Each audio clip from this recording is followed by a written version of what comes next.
మంచు ఫ్యామిలీలో ఏం జరుగుతుంది? తెలుగు సినిమా రంగంలో చెప్పుకోదగ్గ కుటుంబాల్లో ఒక నందమూరి, ఒక అక్కినేని, ఒక ఘట్టమనేని లాగా మంచు అనేది ఒక గొప్ప లెగసీ, ఒక గొప్ప బ్రాండ్. ఇది కేవలం డాక్టర్ మోహన్ బాబు తన స్వయం కృషితో రాత్రింబవళ్లు పడ్డ కష్టంతో సాధించుకున్న విజయం, సామ్రాజ్యం. ఇది ఎవరో వేసిన భిక్ష కాదు, లాటరీ అంతకన్నా కాదు. Only Mohan Babu talent, hard work. 2 రోజుల నుంచి మోహన్ బాబు, ఆయన రెండో కుమారుడు మంచు మనోజ్ల గురించి మీడియా నుంచి సామాన్య ప్రజానీకం వరకు చర్చించుకుంటున్నారు. ఏ కుటుంబంలో అయినా ఇలాంటి అభిప్రాయ భేదాలు, ఘర్షణలు ఉండవా? అధికారం కోసం, డబ్బు కోసం మానవతా విలువలను, అనుబంధాలను మర్చిపోతున్న దుర్మార్గమైన సమాజంలో, కాలంలో ఉన్నాం. తాతల ఆస్తి మీద మనవళ్ళు, మనవరాళ్లకి హక్కు ఉండొచ్చేమో చట్ట ప్రకారం. కానీ ఓ వ్యక్తి జీవితాంతం కష్టపడి సంపాదించిన ప్రతి పైసా అతనిదే.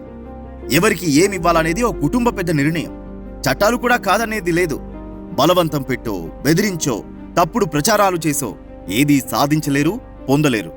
కుటుంబంలో, సమాజంలో పరువు పోగొట్టుకోవడం తప్ప.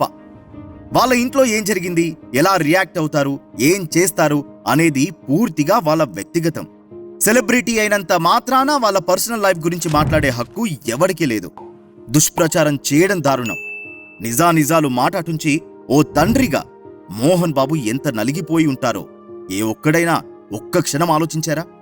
తనని ప్రాణపదంగా ప్రేమించి, పెంచి, తన ఇష్ట ప్రకారం పెళ్లిళ్ళకి అంగీకరించిన ఓ మహా నటుడు, ఓ గొప్ప తండ్రి పట్ల జరుగుతున్న ఇలాంటి ప్రచారాన్ని మంచు మనోజ్ ఖండించాలి. తండ్రి పట్ల తనకున్న ప్రేమని, గౌరవాన్ని చాటుకోవాలి.